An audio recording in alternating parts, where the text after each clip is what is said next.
बिस्मिल्लाहिर्रहमानिर्रहीम। The blank page official में आपको खुशामदीद कहते हैं। अगर आप नए हैं इस चैनल पर तो सब्सक्राइब ज़रूर करिएगा और बेल आइकन को प्रेस करना ना भूलिएगा। कुछ रोज़ पहले ब्रॉडर व्यू के अंदर मैंने आपको ये खबर दी थी कि अमेरिका की जो कांग्रेस का पैनल है उन्होंने अप्रूवल दे दिया है कि इंडिया को नेटो प्लस का हिस्सा बना दिया जाए। एक ख़ास मकसद के तहत इंडिया को नेटो प्लस के अंदर शामिल करने की कोशिश की जा रही है और वो ख़ास मकसद कंटेनमेंट ऑफ चाइना है। सिर्फ और सिर्फ चाइना को नज़र में रखते हुए अमेरिकन इंडिया को नेटो प्लस के अंदर शामिल करवाना चाहते हैं। आउटलुक इंडिया ने चंद रोज़ पहले खबर दी कि US Congress panel suggest making India part of NATO Plus to deter Chinese aggression. NATO Plus is a grouping of North Atlantic Treaty Organization and 5 countries including Australia, New Zealand, Japan, Israel and South Korea. अब ये 5 मुल्कों के साथ साथ छठा मुल्क इसके अंदर इंडिया आने जा रहा है और इसके अंदर क्या इंडिया इंटरेस्टेड है? The answer is yes.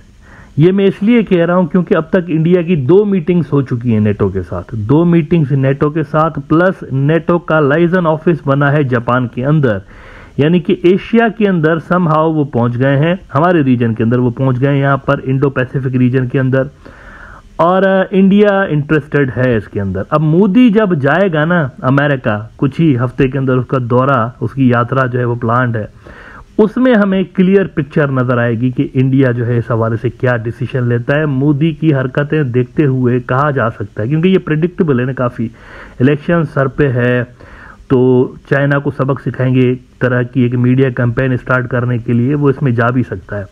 It is quite possible. लेकिन इसके कॉन्सिक्वेंसेस क्या होंगे? देखें, सबसे पहली बात, चाइनीज़ इसको बहुत ही डिसलाइक करेंगे, प्लस रशियंस भी इसको डिसलाइक करेंगे।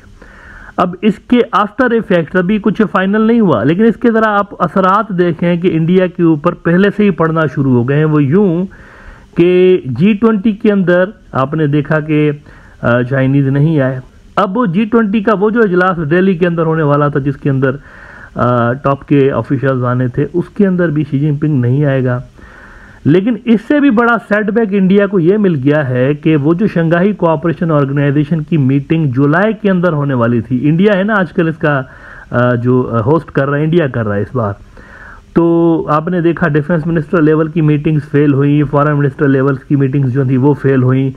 अब जो जुलाई के अंदर मीटिंग होने वाली है SCO की, वो होने वाली है हेड्स ऑफ द स्टेट की मीटिंग्स होने वाली है। उसके अंदर पुतिन और शी जिनपिंग इनके आने की बातचीत चल रही थी, लेकिन ये नहीं आ रहे, ये नहीं आ रहे थे। पुतिन भी नहीं आएगा और वो भी शी जिनपिंग ही नहीं आएगा। इसीलिए इंडिया ने क्या फैसला कर दिया है? इंडिया ने कहा है कि हम ये मीटिंग मुनक्कद ही नहीं करवाएंगे, हम इसको वर्चुअल रख देते हैं। वर्चुअल इसलिए कि अगर शी जिनपिंग नहीं आता और पुतिन नहीं आता तो फिर हमें ये ज़रा अपने पब्लिक को सेल करने में, कहते हैं ना, इसका इम्पैक्ट कम पड़ेगा। अभी देखा आपने G20 की मीटिंग जो इन्होंने कश्मीर के अंदर रखवाई, इसमें बड़े बड़े ममालिक नहीं आए, चाइना नहीं आया, सऊदी अरब नहीं आया, टर्की वाले नहीं आए, तो इसका काफ़ी बुरा इंप्रेशन पड़ा। अब SCO के अंदर भी अगर शी जिनपिंग का तो ना आना तय बात थी, लेकिन साथ ही अगर पुतिन भी नहीं आता तो ये इंडिया के लिए जग हंसाई का मुद्दा बन सकता था। अब इसको काउंटर करने के लिए अचानक से इंडिया ने फैसला कर दिया कि ये वर्चुअल समिट होगी। राइटर्स ने आज खबर लगाई है कि India to host SCO summit in virtual format in July. अब वर्चुअल फॉर्मेट में कौन कौन से मुल्क शामिल होते हैं ये देखना बाकी है, लेकिन ये बड़ा सेटबैक इंडिया को पहले से ही मिल चुका है और कहीं ना कहीं इसके ताने बाने आपको कंटेनमेंट ऑफ चाइना पॉलिसी के हवाले से मिलते हैं। चाइनीज़ खुश नहीं है इंडिया की जानिब से, यूं ये जो अमेरिका की तरफ धंसते चले जा रहे हैं ना, इससे खुश नहीं है चाइनीज़। अच्छा, अब आते हैं एक बहुत ही इंपॉर्टेंट सवाल के ऊपर कि क्या इंडिया अफोर्ड कर सकता है नेटो प्लस के अंदर शमूलियत? क्योंकि देखें, नेटो के अंदर एक आर्टिकल 5 भी है ना। आर्टिकल 5 ये है कि किसी एक नेटो मेंबर मुल्क के ऊपर हमला, पूरे के पूरे नेटो के ऊपर हमला कंसीडर किया जाता है और इसीलिए सारा नेटो मिलके रिस्पॉन्ड करता है। लेकिन मैं आपको ये बता दूं कि नेटो प्लस नाम का जो नया अलायंस बना है, नया तो नहीं है, काफ़ी पुराना हो चुका है, लेकिन इसके अंदर इंडिया तो नया शामिल हो रहा है। इसमें बड़ी चालाकी के साथ इसके जो कर्ता धर्ता हैं, इसके जो रूहे रवा हैं, उन्होंने आर्टिकल 5 निकाल दिया है। नेटो का आर्टिकल 5 नेटो प्लस पे अप्लाई नहीं होता। मिसाल के तौर पर इजराइल जैसे है, इजराइल नेटो प्लस का मेंबर है। अब अगर ईरान फर्ज करें इजराइल के ऊपर हमला करता है तो पूरा का पूरा नेटो नहीं आएगा इजराइल की हेल्प के लिए। अनऑफिशियली ये आएंगे इनकी हेल्प के लिए, लेकिन बाउंड नहीं होंगे। अनऑफिशियली कैसे आएंगे? वेपन्स देंगे, पैसे देंगे, वही यूक्रेन वाला मामला है।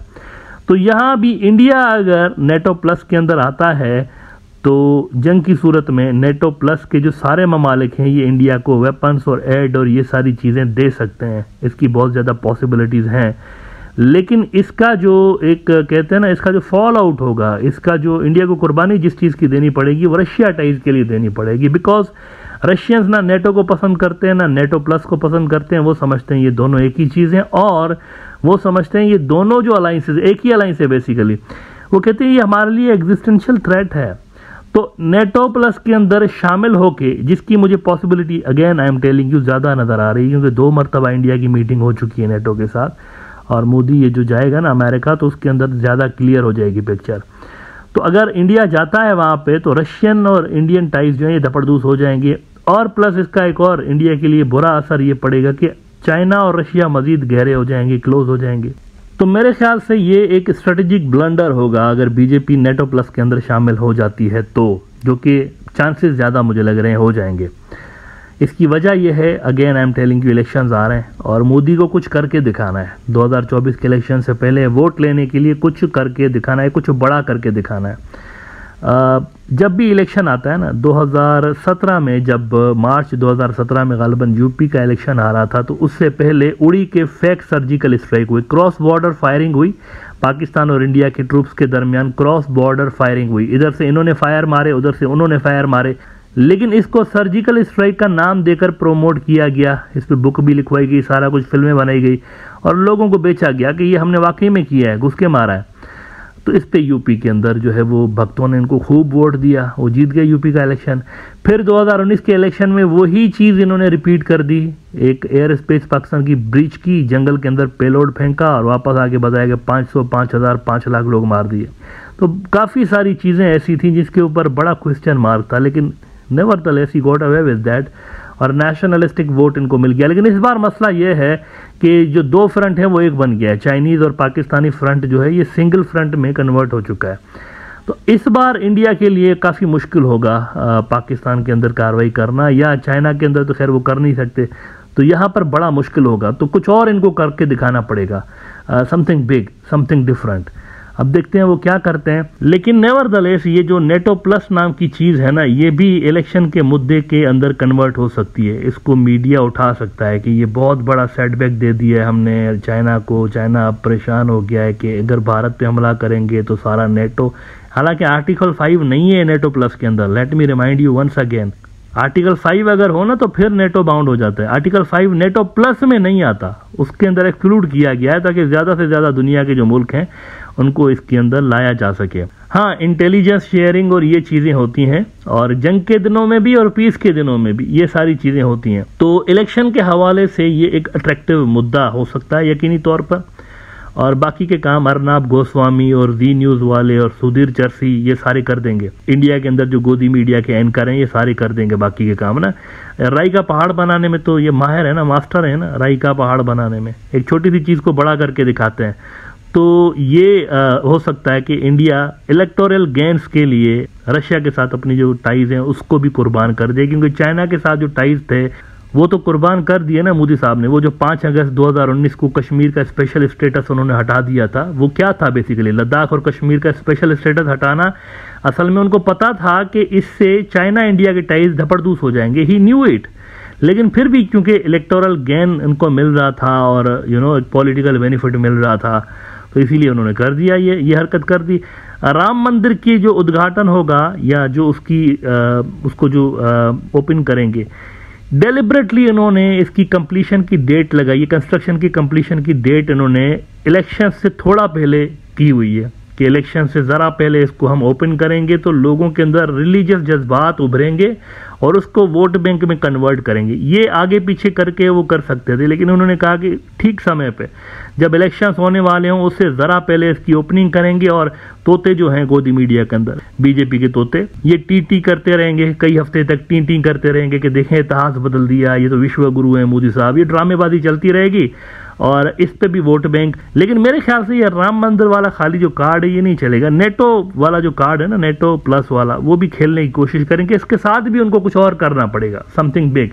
कोई और फॉल्स फ्लैग ऑपरेशन मैं उसको खारिजुल इम्कान नहीं कह सकता, क्योंकि पैटर्न ऐसा है ना, प्रिडिक्टेबल हो गए हैं। चाहे आप 2016 का ले लें उड़ी स्ट्राइक, 2019 का देख लें बालाकोट वाला, फिर ये राम मंदिर वाला आप देख लीजिएगा, और ये नेटो वाला भी देख लीजिएगा। इलेक्शन से पहले कुछ ना कुछ ऐसे वाकयात करवा देते हैं या कर देते हैं, टाइम टेबल ऐसी सेट करते हैं जिससे उनको इलेक्टोरल बेनिफिट होता है।